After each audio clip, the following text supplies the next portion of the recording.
Hello good morning dear जारेप aspirants. मैं राधेश्याम केवट स्वागत करता हूं आप सभी का राधेश पाठशाला के आपके अपने इस प्लेटफॉर्म पर। हम लोग पढ़ रहे हैं यूजीसी नेट जेआरएफ दिसंबर 2025 और जून 2026 के दृष्टिकोण से यूजीसी नेट जेआरएफ का पेपर 1 में हम लोग अभी क्या पढ़ रहे हैं? हम लोग पढ़ रहे हैं हायर एजुकेशन यानी कि उच्च शिक्षा, यानी कि आपकी पेपर 1 की यूनिट नंबर 10। क्या क्या पढ़ चुके हैं? आईसीटी आपका पूरी तरह से कंप्लीट हो चुका है। अब हम नेक्स्ट जो यूनिट करेंगे वो करेंगे हम कम्युनिकेशन स्टार्ट। मे भी आज या तो आज ही स्टार्ट हो जाएगा या फिर हम कल से स्टार्ट कर लेंगे कम्युनिकेशन को, ठीक है। बाकी आपकी हायर एजुकेशन तो कंटिन्यू चलने वाली है। बहुत बड़ी यूनिट है, डिटेल्ड वाली यूनिट है। फैक्ट बहुत है यार, यहाँ से अच्छे से फैक्ट याद करते जाना, जो जो चीजें लिखवाता जा रहा हूँ वो सब याद करते जाना। बहुत जल्दी 1-2 दिन में मैं आपके लिए नोट्स, अभी हमने जितना पढ़ा है वहां तक के सारे नोट्स मैं टेलीग्राम पर अपडेट कर दूंगा। जो जो मैं लिखवाता हूँ वो सारी चीजें लिखना, ये आपकी पहली शर्त है और मेरी शर्त है। एक अच्छे शिक्षार्थी और एक अच्छे विद्यार्थी की परिभाषा यही कि शिक्षक जो भी निर्देश करे वो विद्यार्थी को पूरा करना है, और अच्छे शिक्षक की पहचान है कि विद्यार्थी की जो आवश्यकता है उनको शिक्षक पूरा करें। बस यही 2 ब्रिज है हम लोगों के संबंध के, बस इन्हीं 2 संबंधों के जो ब्रिज हैं, इन पिलर को हमको मजबूत करना है। क्लियर? जो मैं गाइडेंस देता हूँ, जो भी मैं सुझाव देता हूँ, चाहे वो छोटा सुझाव हो या बड़ा सुझाव हो, वही आपकी जारी की सबसे बड़ी कुंजी बनने वाली है। इसलिए मेरे इंस्ट्रक्शन को इग्नोर नहीं करना आपको, बिल्कुल भी सभी इंस्ट्रक्शन को मानकर ही चलना है। मैं पुनः कहता हूँ, मैं अपने आप को टीचर बिल्कुल भी नहीं मानता, ना मैं टीचर हूँ, ना आप मुझे टीचर समझना। आप मुझे आप ही की तरह, एक स्टूडेंट की तरह जब देखेंगे तो हम लोगों के बीच में एक संबंध बन पाएगा। उस संबंध की नींव तभी बन पाएगी जब हमारे बीच में कोई मतभेद ना हो, जब कोई बीच में एक दीवार ना हो। क्योंकि मुझे पता आपको क्या चाहिए, और मैं ये तभी जान सकता हूँ जब मैं टीचर ना होकर एक विद्यार्थी के रूप में अपने आप को देखूंगा। क्लियर ना? अब इतनी बड़ी बात बोल दी, अब आपको अंडरस्टैंडिंग लेकर समझकर सभी चीजों को बिल्कुल पढ़ना। इंग्लिश वाले विद्यार्थी भी देखते हैं मेरी क्लासेस, कुछ बच्चों के मैसेज आए थे। आप बिल्कुल निश्चिंत रहिए, नोट्स बाइलिंगुअल ही बनाए जा रहे हैं। यहाँ भी मैं बाइलिंगुअल और बेहतर प्रयास करूंगा, बाइलिंगुअल सारी चीजों को दिखाने का, एक्सप्लेन भी मैं कोशिश करूंगा। आप निश्चिंत रहिए। हिंदी वाले विद्यार्थियों के लिए तो ये बैच पूरा समर्पित किया ही हुआ है मैंने, ठीक है। अब इसका मतलब ये मत समझना हिंदी वाले और इंग्लिश वाले बच्चे कि मैं इंग्लिश वालों के साथ अन्याय करूंगा। नहीं, इंग्लिश वालों के लिए आसान होता है पेपर 1 समझना।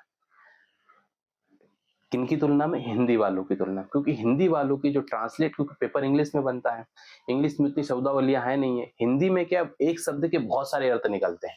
तो वो जो शब्द यूज करते हैं, वो जो पेपर बनाने वाले, वो ऐसे शब्द उठाते हैं जो आम बोलचाल की भाषा में, आम आम पत्राचार की भाषा में यूज नहीं किए जाते। इस वजह से वो बच्चों को दिक्कत आती है। इसलिए मैंने बहुत इजी तरीके से आपको वे कर रहा हूँ। यूथ कंपटीशन की पीवाईक्यूज की बुक खरीद ली है, पिछले 5 साल के तो कम से कम पीवाईक्यूज लगाने ही आप सबने। 10 साल तो बोल ही नहीं रहा, मिनिमम 5 साल के पीवाईक्यूज लगाना है। अभी से डे 1 से लगाना स्टार्ट कीजिए। आईसीटी कंप्लीट कर चुके हैं, आईसीटी के सारे लगा दीजिए। हायर एजुकेशन पढ़ना स्टार्ट कर दिया, हायर एजुकेशन लगाना स्टार्ट कीजिए। कम्युनिकेशन स्टार्ट हो जाएगा, 3 यूनिट तक पहुंच चुके हैं हम। अगस्त चल रहा है, बहुत स्पीड से हम लोग आगे बढ़ रहे हैं, निश्चिंत रहिए। और ये स्पीड आगे जाके बढ़ने ही वाली है, ठीक है। कुछ चीजें, जैसे कि कुछ चीजें यूनिट में छूटती है ना, तो मैं छोटी छोटी वीडियोस डाल, जैसे कि मैंने फुल फॉर्म्स हालांकि नोट्स में दी हुई है, लेकिन मैंने फिर भी एक क्लास फुल फॉर्म, लगभग मैंने 50 फुल फॉर्म्स बताई हैं आईसीटी की, तो वो आप जाके देख सकते हैं, अपने चैनल पे डली हुई है, ठीक है। तो आज कल हमने क्या पढ़ लिया था अपनी लास्ट क्लास में, एक बार रिकॉल करते हैं। हायर एजुकेशन में हम लोग, हायर एजुकेशन में प्राचीन भारतीय शिक्षा परंपरा, उसका विकास, उसका कह सकते हैं एक स्ट्रक्चर हम बना रहे थे। और प्राचीन एजुकेशन को पढ़ते पढ़ते हम लोगों ने अंत में जाके हमने 4 क्लासों में इंस्टीट्यूट तक खत्म कर लिया। कल की क्लास में हमने इंस्टीट्यूट ही पढ़े थे, सभी के सभी चीजें मैंने कुछ उसमें डिटेल से बताए थे, कुछ इंस्टीट्यूट जो मोस्ट इंपोर्टेंट थे। इसके अतिरिक्त कुछ और बताए थे, उनको शॉर्ट शॉर्ट चीजें मैंने लिखवा दी थी। नोट्स में बाकायदा डिटेल में दी हुई सारे इंस्टीट्यूट, आप निश्चिंत रहिएगा, ठीक है। परंतु इसका मतलब ये नहीं कि आप लिखेंगे नहीं, नुकसान आपका होगा। मैं बहुत सारी चीजें जो नोट्स में नहीं होती वो यहाँ मेंशन करा देता हूँ। कुछ याद दिमाग में आ जाती हैं तुरंत पढ़ाते समय, तो वो नोट करा देता हूँ। हो सकता है नोट्स में ना हो। क्या ना, तरीके होते हैं। नोट्स होगा आपके पास एक फॉर्मेट में बनेगा, लेकिन यहाँ आपको अलग अलग फॉर्मेट में सोचना है प्रश्नों को। मैं यहाँ जो तैयारी कराऊंगा वो पीवाईक्यूज और आने वाले संभावित प्रश्नों के आधार पर हम तैयारी करते हैं। समझ में आ रहा होगा? अब थोड़े से आपके एक अंडरस्टैंडिंग, अब थोड़े से जो आंखों के सामने जो धुंध होगी वो हट रही होगी। तो हम लोग पढ़ेंगे आज हायर एजुकेशन का एक पार्ट रह गया था। 2-3 5-5 मिनट के छोटे टॉपिक है प्राचीन शिक्षा पद्धति में, उनको एक बार हम देख लेते हैं। तो पहला जो टॉपिक है वो है आपका बौद्ध शिक्षण, जो संगीतियां हुई थी, यानी कि बौद्ध शिक्षा से संबंधित जितनी भी आप कह सकते हैं। इसको हटा देते हैं ना, 1 मिनट, 1 मिनट।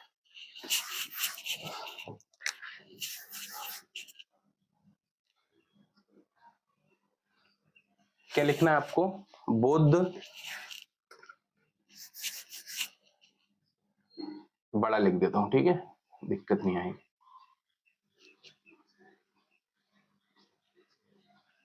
ये पूछी गई है, प्रश्न नहीं पूछे जाते थे परंतु पूछ लिए जाते हैं। बौद्ध संगीति, संगीति का अर्थ होता है एक समारोह कह सकते हैं आप, एक बैठक होती है जिसको हम एक समिट बोलते हैं ना, एक समिट, जैसे आज इंटरनेशनल लेवल पे क्या होती है, समिट होती है, उसी प्रकार एक शब्द चलता था, संगीति कहा जाता था, बौद्ध संगीतिया इनको कहा जाता था। क्लियर, क्या कहा जाता था, बौद्ध संगीतिया। इसको आप कह सकते हो बुद्धिस्ट काउंसिल, काउंसिल भी कह सकते हैं, ठीक है, बुद्धिस्ट लर्निंग या यूनिवर्सिटी काउंसिल इनको कहा जा सकता है। इसी कुल मिला के 4 संगीतियां बहुत फेमस हुई थी, प्रथम, द्वितीय, तृतीय और चतुर्थ संगीतियां इनके नाम से, फर्स्ट, सेकंड एंड फोर्थ संगीति।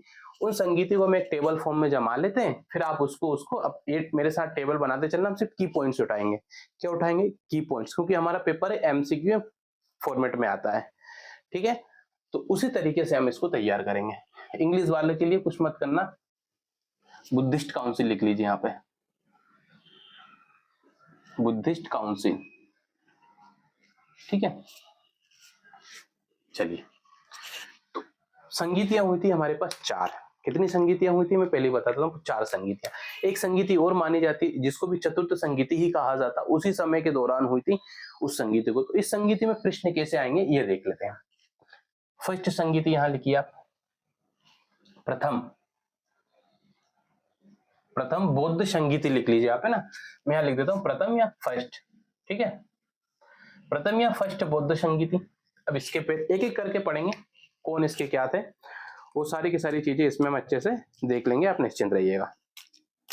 देखिए, प्रथम संगीति कहाँ हुई थी, सबसे पहले इसकी क्या देखेंगे हम, लोकेशन देखेंगे। अच्छा ऐसा करते हैं ना, ऐसे में चलते हैं ना, लेके प्रथम, द्वितीय, तृतीय, सही है, एक ही वे में आ जाएगी सारी की सारी।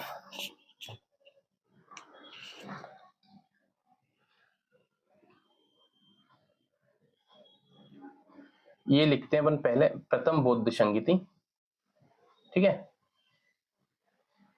चलिए,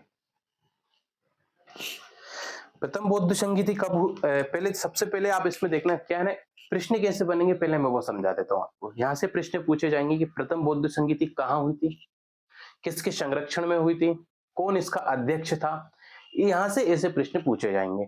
यदि मान के चलिए, क्योंकि अब ऐसे डिटेल्ड प्रश्न बहुत डीप अब चीजें पूछी जाने लगी है, बुद्ध से चीजें और ज्यादा पूछे जाने लगी है, बुद्ध धर्म से रिलेटेड, तो हम इसको इग्नोर नहीं कर सकते, क्योंकि ये बुद्ध शिक्षा की बहुत बड़ी काउंसिल हुआ करती थी, लाखों हजारों लोग उसमें बैठते थे, कई हजारों विद्वान इसमें बैठते थे, बड़े बड़े राजा, जैसे राजा कनिष्क का इसमें नाम आएगा, ऐसे बड़े बड़े राजा भी इसमें इन्वॉल्व हुआ करते थे, जिनके संरक्षण में ये बौद्ध संगीतियां हुआ करती थी। तो इसका इंपॉर्टेंस इसलिए भी बहुत ज्यादा बढ़ जाता है। बहुत सारे ग्रंथों की रचना इस काउंसिल के आधार पर, जो हमारे बौद्ध ग्रंथ होते हैं, उन सब ऐसे रचनाओं भी, बौद्ध ग्रंथों की रचनाओं भी इन काउंसिल का आधार बनी है। सॉरी, बौद्ध हमारे ग्रंथ जो है इसी काउंसिल का आधार बनी है। क्यों, बड़े बड़े विद्वान आएंगे, बुद्धिस्ट आएंगे बड़े बड़े, वो बैठेंगे, विचार विमर्श करेंगे, चर्चाएं होंगी, परिचर्चाएं होंगी, आपस में वार्ताएं करके, ठीक है, राउंड टू, जैसे कि टूले, क्या बोलते थे उसको, एक शब्द चलता था हिंदी का, मैं भी स्मरण नहीं आ रहा है मुझे, परंतु आ जाएगा तो उसको एक बार चर्चा करते हैं, निश्चिंत रहिए, बहुत आते हैं वापस अपन इस पे, ठीक है। तो प्रश्न कैसे आएंगे समझ में आएगा इस तरह, एक दो बार आप जब प्रश्न लगाओगे ना तो और अंडरस्टैंडिंग बढ़ जाएगी। छोटे छोटे फैक्ट्स हैं, छोटी सी टॉपिक है, समझ लीजिए। प्रथम बौद्ध संगीति कब हुई थी ये हम देखेंगे अभी इसमें, ठीक है। प्रथम बौद्ध संगीति का स्थान जो था, सबसे पहले स्थान लिखिए आप। एक मिनट, जरा आवाज आएगी, मैं खिड़की विंडो लगा देता हूं अपनी। चलिए, थोड़ी बहुत तो नॉइस कम हो ही जाएगी विंडो लगाने से। हमारा स्थान कहां पर हुई थी, प्रथम बौद्ध संगीति का जो स्थान था ये था आपका राजगृह। राजगृह कल मैंने आपको बिहार बताया था ना, नालंदा का, ये राजगृह वहीं पर है, राजगृह, ठीक है। मैं यहाँ की पॉइंट्स लिखा दूंगा, एक दो डिटेल्स आपको नोट्स में मिल जाएंगे उसमें एक्स्ट्रा, पर ये आपके पास लिखा होना चाहिए, ठीक है। राजगृह में हुआ था, राजगृह कहां पर है, तो ये आप इसमें अच्छे से याद है, ये बिहार में है, ठीक है, ठीक है, बिहार में है। और क्या चीज इसमें इंपॉर्टेंट थी, और जो एक थी इसका समय क्या था, समय पूछ लिए जाते हैं, कभी क्रोनोलॉजी में जमाने के लिए दे दी जाएंगी समय के आधार पर। तो इसका समय आप लिखेंगे, प्रथम बौद्ध संगीति का जो समय था वो था लगभग 483, क्या होगा, बीसीई, ठीक है ना, बीसीई में ये हुई थी आपकी। स्थान राजगिर बिहार, समय था 483 बीसी, ये यानी कि ये समय वो था, एक मिनट, ये समय वो था जब भगवान महाबुद्ध को परिनिर्वाण अर्थात उनकी मृत्यु हो चुकी थी। उनके बाद ही अब बौद्ध धर्म को कैसे संगठित किया जाए, बौद्ध धर्म को कैसे प्रचारित किया जाए, कैसे दुनिया के तमाम देशों तक बौद्ध धर्म को पहुंचाया जाए, तो उन सब के लिए ऐसी काउंसिल की जाती थी, ठीक है। तो ये पहली काउंसिल थी आपकी। कभी ये प्रश्न आ जाए कि मान लीजिए बौद्ध संगीत, प्रथम बौद्ध संगीत या द्वितीय तृतीय जितनी भी अपनी चारों संगीतियां हैं, ये बुद्ध के जन्म से पूर्व हुई थी या इनमें सम्मिलित बुद्ध भी थे क्या, तो नहीं थे, क्योंकि ये सभी संगीतियां बुद्ध के निर्माण, लिख लीजिए एक लाइन ऊपर में कहीं साइड में जगह देके, बुद्ध के महानिर्माण के बाद हुई थी, ठीक है। महापरिनिर्माण उनको बोलते हैं बौद्ध धर्म में, बुद्ध के लिख देता हूं मैं, ठीक है। अब इंग्लिश में भी इसको महापरिनिर्माण ही बोलेंगे, ठीक है, वो शब्द है उसके लिए, बुद्ध के महापरिनिर्माण।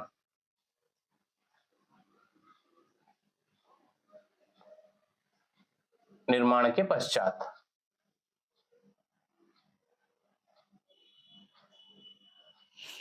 आफ्टर बुद्ध महापरिनिर्माण, ठीक है। चलिए, समय हो गया, अब इसकी देखते हैं संरक्षक कौन था। संरक्षक उन समय के एक, मगर आपने नाम सुना होगा अजात शत्रु, कौन थे, अजात शत्रु। ये याद कर लीजिए, बहुत पूछा जाता। यदि आप अन्य सिविल सर्विसेज की तैयारी कर रहे हैं ना, तो वहां पर भी यहाँ से प्रश्न बनते हैं डायरेक्ट, तो आपको यहाँ से मदद मिल जाएगी, ठीक है। अजात शत्रु, अजात शत्रु कौन थे, ये कौन सी महाजनपद थी इस समय, महाजनपद का नाम यदि पूछ लिया जाए तो आपको पता होना चाहिए, मगध। कौन सी महाजनपद थी ये, मगध। यहाँ का बिंबिसार आपने देखा होगा, नाम सुना होगा बिंबिसार का, वो सब यहीं के थे, ठीक है ना। तो मगध, राजगिर, बिहार, तीन नाम आ जाए आपको डाउट नहीं होना चाहिए। समय क्या था, 483 बीसीई। संरक्षण कौन था, अजातशत्रु। एक नाम और याद करना है यहाँ पे, इसका अध्यक्ष कौन था, ठीक है। इसके अध्यक्ष लिखेंगे आप, अध्यक्ष या भिक्षु के नाम से यहाँ से प्रश्न पूछ लिया जाएगा, ठीक है। तो ये थे महाकश्यप। महाकश्यप एक भिक्षु थे, काफी फेमस पॉपुलर फिगर कह सकते हैं आप इनको, क्योंकि बुद्धिस्ट लर्निंग को प्रचार करने के लिए, एक्सप्लोर करने के लिए अनेकों बहुत विद्वान माने जाते थे। आप कह सकते हैं मास्टर फीस कह सकते हैं आप इनको, बुद्ध के जाने के बाद महाकश्यप को। तो ये लोग थे अनुयायी बुद्ध के ही थे, भिक्षु थे। भिक्षु का अर्थ मैंने बताया था, भिक्षु किसको कहा जाता है, जो किसी चीज को, जो अनुयायी होते हैं बौद्ध धर्म के, उनको हम भिक्षु कहते हैं, ठीक है। चलिए आगे बढ़े। सेकंड, इसके नाम इंग्लिश में लिख देता हूं ना, अजात शत्रु एंड महाकश्यप, ठीक है। समय यही है, ये राजगृह लिख लीजिए, लिख लीजिए मैंने, मगध, मगध को मगध लिख लीजिए आप यहाँ पे। मगध ये महाजनपद थी, याद रखने ना, क्या थी ये, महाजनपद। इसको इंग्लिश में महाजनपद बोलेंगे। महाजनपद का अर्थ मैंने बताया था आपको लास्ट में, कि जब भारत, प्राचीन भारत में, जैसे आज हमारे भारत में राज्य हैं, मध्य प्रदेश है, राजस्थान है, दिल्ली है, उत्तराखंड है, हिमाचल प्रदेश है, तमिलनाडु है, महाराष्ट्र, उसी प्रकार हमारा जो भारत का पूरा जो हमारा पूरे भारत का भूगोल था, वो 16 महाजनपदों में विभाजित था। मगध है, ठीक है, उज्जैनी है, अवंतिका था उज्जैनी, उज्जैनी उसकी राजधानी हुआ करती थी, अवंतिका है, मगध है, गांधार हमने पढ़ा था तक्षशिला में, गांधार है, कांची है। इसी 16 महाजनपदों में हमारा पूरा, वज्जी है, ठीक है। इस तरह की 16 जो महाजनपद थे, उन सब में हमारा का जो पूरा भारत था वो विभाजित था, मतलब सीमाएं थी, उनकी भौगोलिक सीमाएं थी, उनके राजा हुआ करते थे, ठीक है। जैसे कि यहाँ के अभी समय शासक कौन थे, अजातशत्रु। ये राजा जो हुआ करते थे वो संरक्षण देते थे, और इसके अध्यक्ष, उसको संचालित कौन करेगा, इसके अध्यक्ष जो महाकश्यप है वो करेंगे। तो ये थी आपकी पहली बौद्ध संगीति, ठीक है। अब समझ में आपको अच्छे से आ गई होंगी बौद्ध संगीति क्या होती थी, है ना। कभी कभी प्रश्न ऐसे पूछ लिए जाते हैं जो फैक्ट पे नहीं होते पर कॉन्सेप्चुअल उन लेकिन जब उसको जब विवरणात्मक रूप में कॉन्सेप्चुअल रूप में जब प्रश्नों को पूछा जाएगा तो फिर आपको दिक्कत करते, इसलिए थोड़ी सी कहानी भी हमको पता होनी चाहिए। अच्छा ये मार्कर को अभी खत्म होना था, चलिए दूसरा ले लेते हैं। सेकंड लिखिए अब द्वितीय।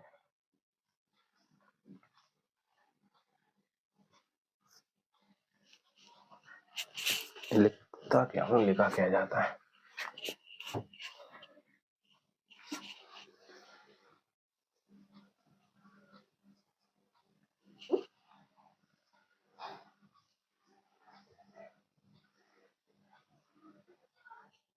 महाजनपदा, ठीक है।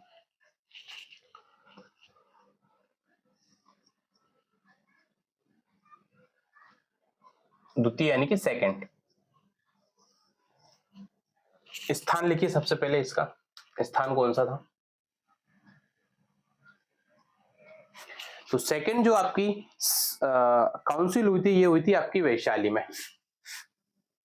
ठीक है, ये भी यूपी में है, ठीक है, वैशाली में हुई थी।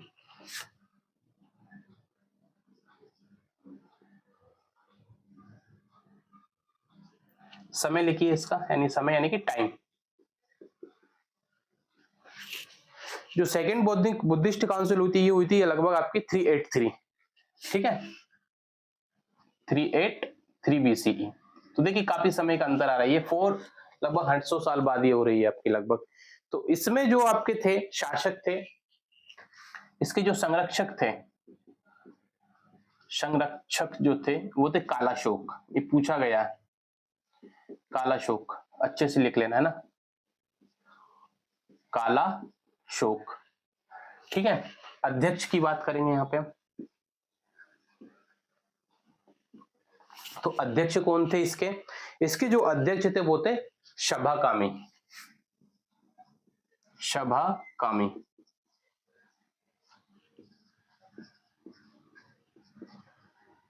चलिए इतना नोट कर लीजिए, ठीक है।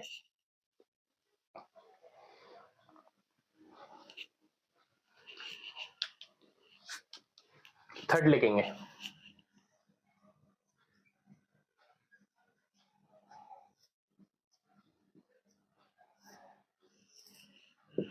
तृतीय बौद्ध संगीति का स्थान लिखिए सर्वप्रथम। तो तृतीय बौद्ध संगीति जो हुई थी आपकी, ये हुई थी आपकी पाटलिपुत्र, यानी कि जिसे आप अभी पटना कहते हैं ना, ये पहले पाटलिपुत्र हुआ करता था, ये भी बिहार में ना पाटलिपुत्र। अभी वर्तमान में कहां पूछा जाएगा तो बिहार, इसका समझ लेना, ठीक है, पाटलिपुत्र।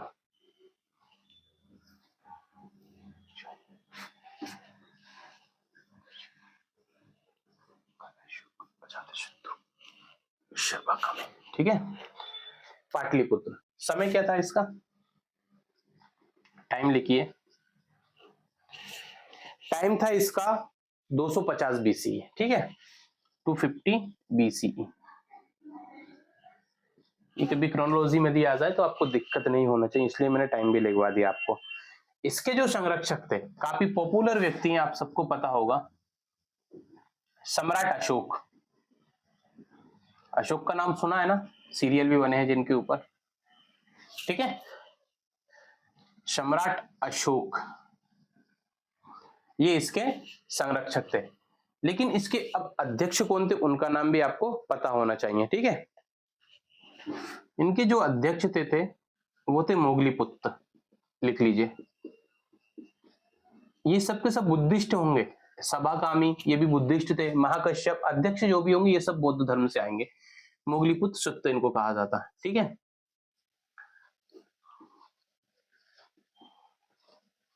मोगलीपुत्र, ठीक है। अब एक अंतिम बच्ची है, चतुर्थ बौद्ध संगति, चतुर्थ यानी कि 4। इसका पहले आप लोकेशन लिखेंगे सबसे पहले, ये हुई थी आपकी कश्मीर में। कहां हुई थी मेरे प्रिय विद्यार्थियों, कश्मीर में। इसका टाइम आप नोट करेंगे सबसे पहले, पहली राजगीर है, वैशाली, पाटलिपुत्र, भोरी, कश्मीर। कश्मीर तो पता है सबको कहाँ है, हाँ उसी कश्मीर में हुई थी। इसका समय माना जाता है लगभग 1st से 2nd सेंचुरी, ठीक है, 1st से 2nd सेंचुरी के आसपास। इसके संरक्षक लिख लीजिए, इसके संरक्षक थे श्रीमान आपके अजात शत्रु। कौन थे इसके, सॉरी इसके जो संरक्षक थे वो थे कुषाण। मैंने अभी कनिष्क जिनका नाम लिया था ना, कनिष्क का शासन पूरे कश्मीर क्षेत्र में हुआ करता था। लद्दाख हुआ आपका, वर्तमान लद्दाख, कश्मीर, अफगानिस्तान, पाकिस्तान का कुछ क्षेत्र उधर से। तो ये पूरा का पूरा आपके जो कनिष्क का जो क्षेत्र था, इतिहास वाले विद्यार्थी अच्छे से समझते होंगे इसको। कनिष्क, कनिष्क किस वंश से आते हैं, तो ये कुषाण वंश से आते हैं, ठीक है ना। कनिष्क थे, और इसके जो थे आपके अध्यक्ष, उनका नाम लिख लीजिए आप, वो थे वसुमित्र, ठीक है, वसुमित्र। वसुमित्र या वसुबंधु भी कहा जाता, वसुबंधु है ना, वसुबंधु।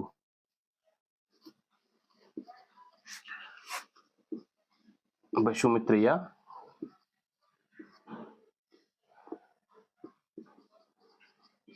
वसुबंधु, वसुमित्र या वसुबंधु। चतुर्थ संगीति में एक और मानी जाती है, ठीक है, अगर कभी पूछ लिया जाए, दो यदि आ जाए आपके पास, तो मैं कह रहा हूं डाउट नहीं होना चाहिए। एक और संगीति भी चतुर्थ ही मानी जाती है, ये हुई थी आपके पास श्रीलंका में। कहां पर हुई थी, श्रीलंका में, लिख लीजिए। बाकी मेनली आपको ये 4 याद करना है, ठीक है, राजगीर, वैशाली, पाटलिपुत्र, कश्मीर। परंतु एक और कहीं कुछ साहित्यों में या उनका जिक्र मिलता है, ये आपकी जो क्या बोलते हैं, देखो बुद्ध के जाने के बाद बुद्ध धर्म जो था ना, वो 2 भागों में डिवाइडेड हो गया था। एक था आपका हीनयान और एक था आपका महायान। तो महायान थे वो उत्तर भारत छोड़कर दक्षिण की ओर निकल चले गए थे बुद्ध का प्रचार करने के लिए। तो आप भी जितने भी ये उत्तर वाला जो क्षेत्र देखो, यहाँ पे आपको जो मिलेगा, ये आपको महायान मिलेंगे, और हीनयान थे वो दक्षिण की ओर प्रस्थान कर गए थे। बुद्ध के कुछ ऐसा कहा जाता, कुछ बाढ़ आई थी या कुछ ऐसा प्राकृतिक आपदा होने के पश्चात वो लोग वहां से निकल गए थे। और बुद्ध का, दोनों की परंपराएं भी अलग थी। कुछ लोग मूर्ति पूजा को मानते थे, कुछ लोग मूर्ति पूजा को विश्वास नहीं करते थे, कुछ अंधविश्वास में विश्वास करते थे, कुछ अंधविश्वास में विश्वास नहीं करते थे। एक तांत्रिक, फिर आगे चल के तांत्रिक बौद्ध आता है जो तंत्र झाड़ फूक पे विश्वास करने लगता है। तो बुद्ध के जाने के बाद बुद्ध धर्म का भी इस तरह से विघटन हुआ था। तो बुद्ध की जो मूल शिक्षाएं थी, उन शिक्षाओं से इतर उनके अनुयायियों ने भी अपनी अपनी शिक्षाएं लेकर आए हैं।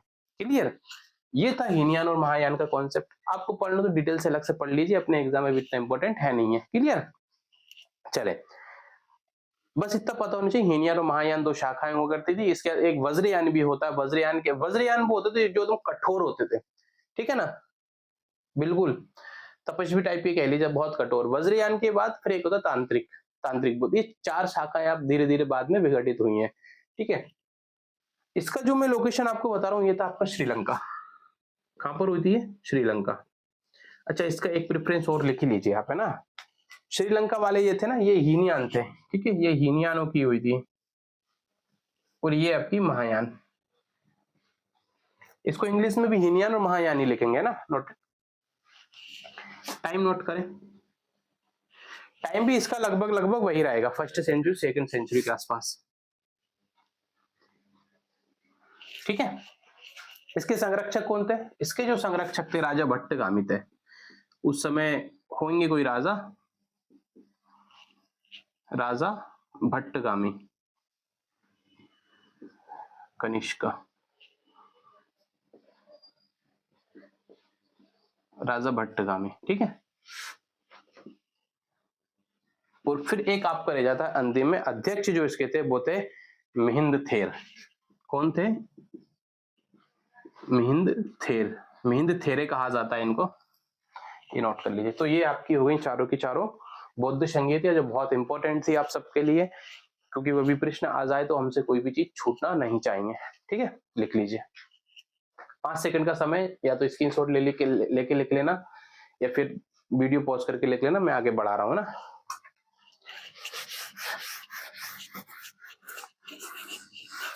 अब कुछ देखिए, हमने हिंदू शिक्षा परंपरा को तो अच्छे से समझ लिया है, कौन कौन सी परंपराएं थी, क्या प्रवेश की, कुछ छोटे छोटे कॉन्सेप्ट है आपके पास, आपको मैं यहाँ नोट करा देता हूँ।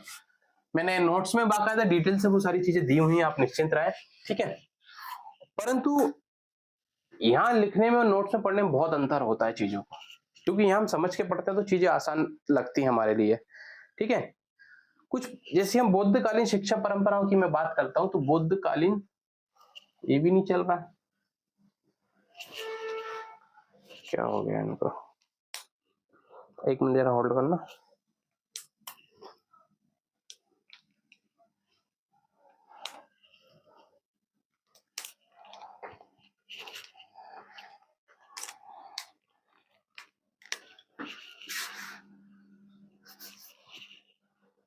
कल ही इंक डाली थी मैंने इसमें, फिर भी नहीं चल रहा, चलो चलने लगा।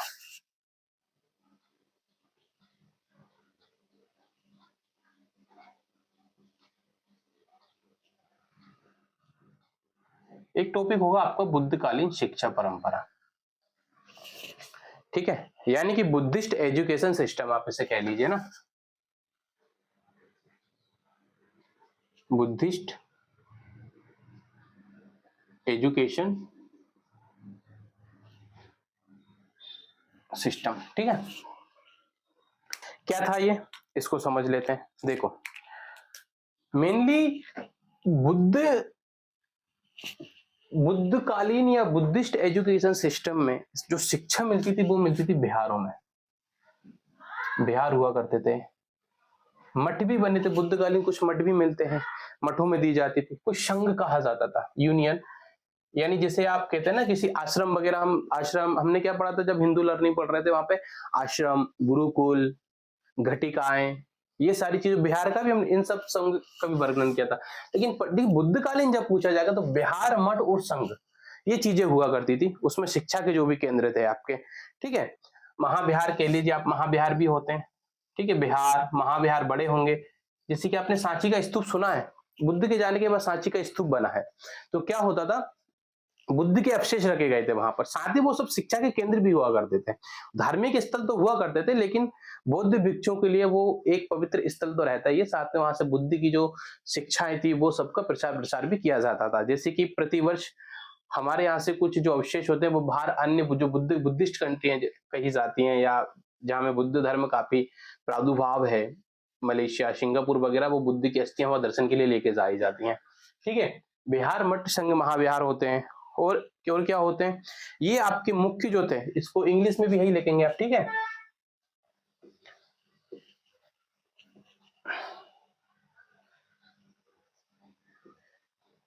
बिहार, महाबिहार, ठीक है, संघ, मठ, ठीक है, ये आपको पता होना चाहिए अच्छे से। मठ आपको हिंदू लर्निंग में भी मिलेंगे, मठ पर ये मैंने आपके बिहार, संघ एंड महाबिहार, ये आपके सबसे इंपॉर्टेंट है, बस इतना आप इसमें याद रखिएगा, और चीजें मैंने डिटेल से दी है। अब देखो परीक्षा में क्या होता है, प्रवेश के लिए एक चीज होती थी, एक शब्द यूज किया जाता था, जो भी शिक्षार्थी होगा, जैसे भी इन बिहार में प्रवेश चाहिए शिक्षा के लिए, बुद्ध शिक्षा प्राप्त करने के लिए, उसे उसे दीक्षा ग्रहण करना होता था। क्या करना होता था, दीक्षा, जिसको बोला जाता है प्रवज्जा, ये लिख लेना, ये बहुत इंपॉर्टेंट है, पूछा गया है। प्रवज्जा किससे संबंधित है, यानी उन बिहारों में संघ में प्रवेश करने की जो दीक्षा परंपरा होती थी उसको कहा जाता था प्रवज्जा, इसको इंग्लिश में भी आप प्रवज्जा ही लिखेंगे, ठीक है, प्रवज्जा नोट कर लीजिए आप, जब प्रवज्जा, ये इंग्लिश में बाय आ जा रहा है ना, प्रवज्जा, ठीक है। चलिए अब सही है, प्रवज्जा कहा जाता था, ये मोस्ट इंपोर्टेंट शब्द, इसको याद कर लीजिए, ठीक है। हायर एजुकेशन जब दी जाती थी, इसको आप कह सकते हैं प्राइमरी एजुकेशन कह लीजिए आप इसको, प्राइमरी एजुकेशन, या फिर एंट्री,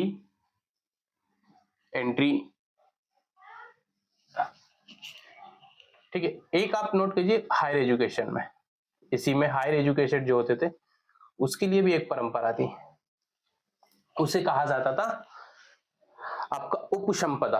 क्या कहा जाता था, उप संपदा।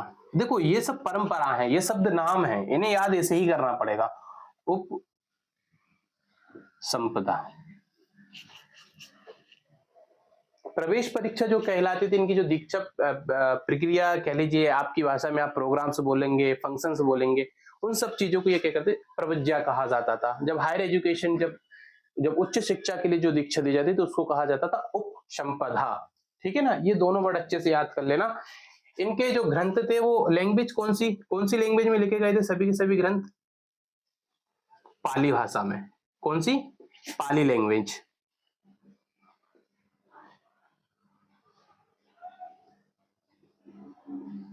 पाली भाषा में लिखे गए थे सभी ग्रंथों को। ये इंपॉर्टेंट है, याद रखना, मैंने पहले भी बताया था आपको। ठीक है, टीचर्स को क्या कहते थे? आचार्य कहा जाता था या भिक्षु। आचार्य और भिक्षु हुआ करते थे। बाकी बुद्धिस्ट को और हम पढ़ेंगे अपनी जो यूनिट नंबर इंडियन लॉजिक का जो टॉपिक आएगा आपका, उसमें हम इन सबको बुद्ध धर्म को बहुत ज्यादा डिटेल से पढ़ेंगे। तो अभी बस आप इतना याद इसमें रख लेना। ठीक है, समझ में आया आपको? चलिए, माफी चाहूंगा, लाइट चली गई थी बीच में, थोड़ा सा व्यवधान हुआ आप सबके लिए। तो ये था आपका बुद्धिस्ट लर्निंग। नेक्स्ट हम देखते थोड़ा मध्यकाल। देखिए, मैंने आपको पहले बताया था मध्यकाल में बहुत ज्यादा डेवलपमेंट हुआ नहीं, शिक्षा पे ज्यादा कार्य किया गया ना, सिर्फ धार्मिक कट्टरता और धार्मिक शिक्षा ही ज्यादा इंपॉर्टेंट हुआ करती थी। क्यों? हमारा देश मुगलों के आक्रमण से ग्रस्त था, मुगल शासकों का शासन आ चुका था, जिसमें चाहे वो औरंगजेब हो, मुगल हो, जितने भी प्रकार के आपके जो आक्रांत आते हैं, उन सब ने देश पर आक्रमण करके अपनी सत्ता स्थापित कर ली थी। और फिर वो अपनी शिक्षा को अरब या अरबी शिक्षा के आधार पर ही अपने यहाँ पे शिक्षा का प्रचार कर रहे थे, पर बहुत ज्यादा शिक्षा पे कार्य हुआ नहीं। हाँ, हिंदू लर्निंग ध्वस्त हुई आक्रमणों से, हमारे इंस्टीट्यूट बदले, लेकिन फिर भी कुछ मात्रा में हमारी हिंदू लर्निंग चलते, जैसे मठ गुरुकुल आश्रम चल रहे थे, उस टाइम पर भी चल रहे थे। क्लियर? तो अभी हम पढ़ने वाले हैं इस्लामिक एजुकेशन सिस्टम। ठीक है, क्या पढ़ने वाले हैं? इस्लामिक या मुस्लिम?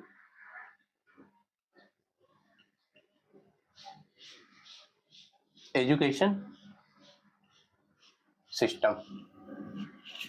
ठीक है, इस्लामिक या मुस्लिम एजुकेशन सिस्टम में बहुत ज्यादा कुछ नहीं है।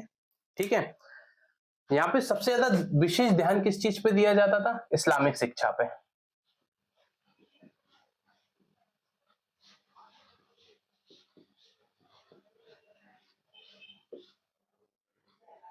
Islamic education. ठीक है, इस्लामिक एजुकेशन हुई, शरीयत हुई आपकी,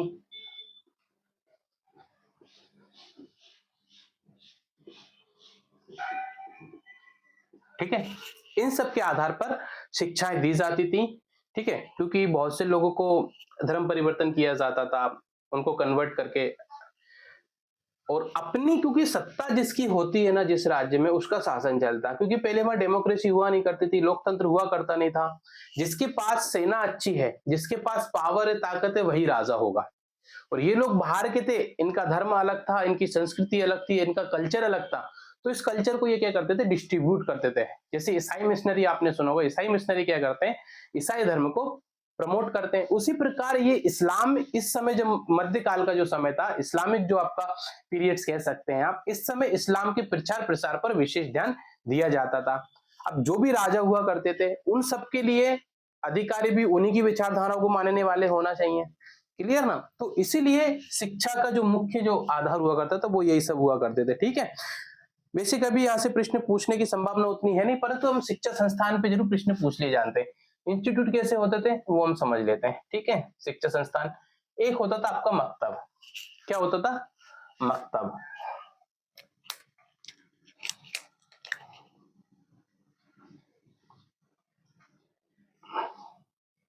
ये नोट कर लीजिए, मकतब। ठीक है,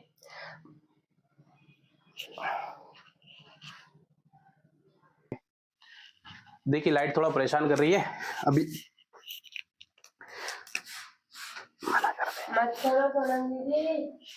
हम लोग पढ़ रहे हैं मकतब। तो जो पहली आपकी इस्लामिक मुस्लिम एजुकेशन सिस्टम में एक होता है, इंस्टीट्यूट में था पहला मकतब। मकतब का तात्पर्य क्या होता है? मकतब यानी कि आप कह सकते हैं इसको प्राइमरी एजुकेशन। ठीक है, एक होते थे इसके अंदर ही मदरसे। पहला क्या मैंने बताया आपको? मकतब। इंग्लिश वाले मकतब को मकतब ही लिखेंगे। सेकंड होता है मदरसा।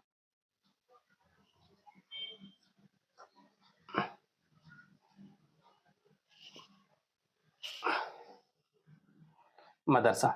देखिए अपने आसपास कहीं भी बहुत सारे मदरसे देखे होंगे, मकतब शायद आपने नाम ना सुना हो, लेकिन जो यदि इस्लामिक धर्म से यदि बिलोंग करते हैं तो उनको मकतब का अर्थ भली भांति पता होगा। उसी प्रकार होते हैं आपके मदरसे। मदरसों में भी शिक्षाएं दी जाती है, ठीक है।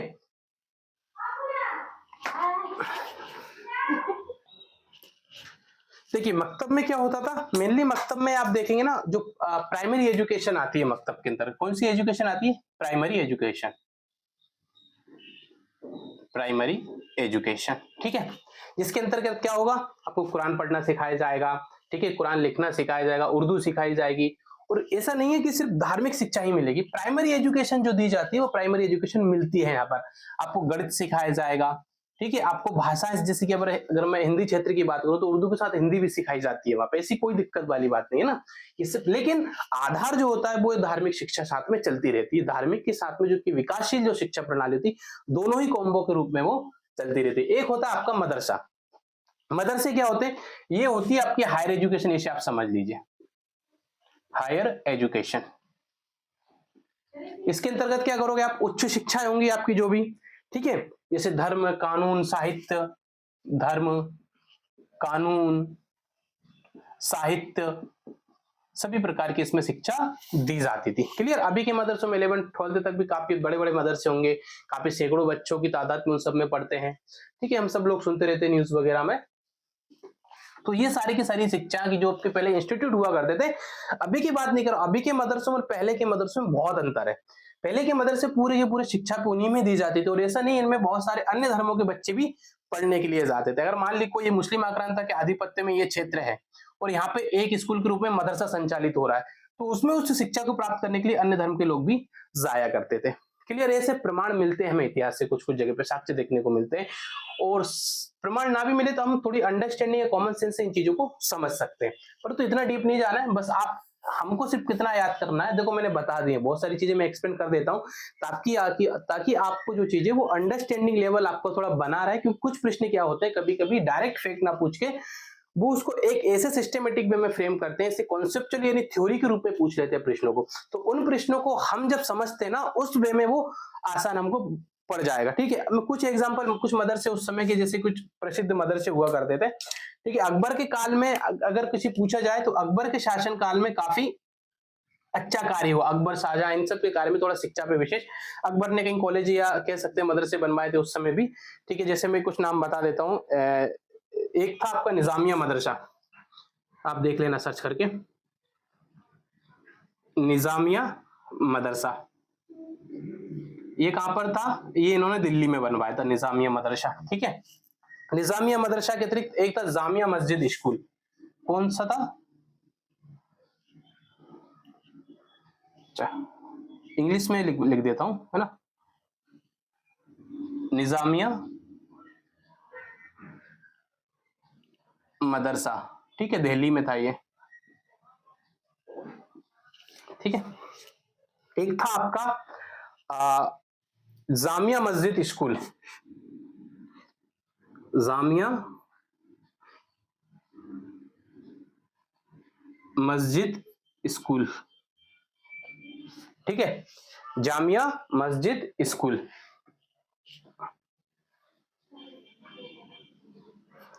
इसको भी इंग्लिश में मैं लिख देता हूं आपको, जामिया मस्जिद स्कूल, ठीक है। ये कहां बनवाए थे इन्होंने, तो ये बनवाए थे इन्होंने, ये भी अकबर के द्वारा बनवाया गया था फतेहपुर में, फतेहपुर सीकरी जगह है एक, फतेहपुर सीकरी, वहां पे ये बनवाया गया था, ठीक है, फतेहपुर सीकरी, ठीक है। तो आप ये नोट कर लीजिए, इतनी इन्फॉर्मेशन काफी है। बाकी मैंने कुछ इन्फॉर्मेशन आपको नोट्स में दे दी है, थोड़ी से भी टेक्निकल एरर आ रहा है तो आज की क्लास में यहीं समाप्त करूंगा, ठीक है। और कम्युनिकेशन देखिए, शाम तक कम्युनिकेशन मिल जाएगी आपको। धार्मिक विषय कौन से, कुरान होते थे, हदीस होते थे, शरीयत हुआ करते थे, फिका हुआ करते थे। लैंग्वेज की बात करें तो लैंग्वेज देखिए, उर्दू, फारसी, अरबी, ये भाषाएं चलती थी। उर्दू, फारसी एंड अरबी, ठीक है। ये सारी की सारी लैंग्वेज में शिक्षाएं दी जाती थी। अब भाषा आपको पता चली जाएगा, क्लियर। ऐसा नहीं है सिर्फ इतने ही विषय चलते थे, यहाँ पे और भी बहुत सारे विषय होते थे, जैसे कि तर्कशास्त्र, ठीक है, लॉजिकल एजुकेशन हो गई आपकी, मैथ, ठीक है, बहुत सारे अन्य विषय भी साथ में चलते थे। चिकित्सा हो, साथ ही वो अब चिकित्सा भी चलती थी, चिकित्सा हो, खगोल शास्त्र, पर उसका आधार ना वो धार्मिक होता था, ठीक है। बस इतना याद रख लेना, ये सब पूछेंगे नहीं, पर इतना आप इसमें याद रख लेना, ये कुछ दो एग्जांपल दिए याद रख लेना, ये अच्छे से पढ़ लेना। इसमें मकतब और मदरसे, लैंग्वेज तो कोई दिक्कत ही नहीं, सबको पता होगी। जब इस्लामिक शासन काल में तो लैंग्वेज कौन सी चलेगी, फारसी और अरबी भी लिख लेना आप साथ में, क्लियर। उर्दू के अतिरिक्त यदि पूछ लिया जाए तो फारसी और अरबी भी आपके पास आ जाएगी उसमें लैंग्वेज। तो ये था क्लास में, आज की क्लास यहीं समाप्त करते हैं। थोड़ा सा टेक्निकल एरर आ गया है अभी, मैं काफी ट्राई कर रहा हूं परंतु नहीं हो पा रहा है, तो कल हम पढ़ेंगे। चलिए ऐसा समझ लेते हैं, प्राचीन मध्यकालीन इतिहास हमारा समाप्त हो चुका है। कल से हम पढ़ेंगे आधुनिक भारतीय शिक्षा परंपरा का विकास, modern education system in India, clear. 1600 ईस्वी से लेके हम पढ़ेंगे पहले एक 1947 तक का एक ग्राफ कंप्लीट करेंगे, फिर हम आजादी के बाद पढ़ेंगे पूरा, ठीक है ना। तो आज की क्लास बस इतनी थी, तब तक के लिए आप स्वस्थ रहिए, व्यस्त रहिए, मस्त रहिए, खूब एंजॉय करिए। और जिन्होंने अभी तक राधेश पाठशाला को सब्सक्राइब नहीं किया, नहीं जुड़ पाए, वो जुड़िए और अपने इस प्लेटफॉर्म को ज्यादा से ज्यादा लोगों तक पहुंचाइए, वीडियोस को शेयर कीजिए। कमेंट्स के माध्यम से आप मुझे बताइए कि आपको समझ में आ रहा है कि नहीं आ रहा है, नोट्स आपको समझ में आ रहे हैं कि नहीं आ रहा है। अभी आईसीटी के नोट्स डले हैं सिर्फ, अभी 2-3 दिन में मैं ये डाल, 1-2 दिन में आपके पास हायर एजुकेशन के नोट्स भी आ जाएंगे, उस पर काम चल रहा है अभी, क्लियर। और खूब पढ़िए, खूब मेहनत कीजिए यार, है ना। तो मिलते हैं फिर अपने नेक्स्ट क्लास में। जय हिंद सभी विद्यार्थियों को।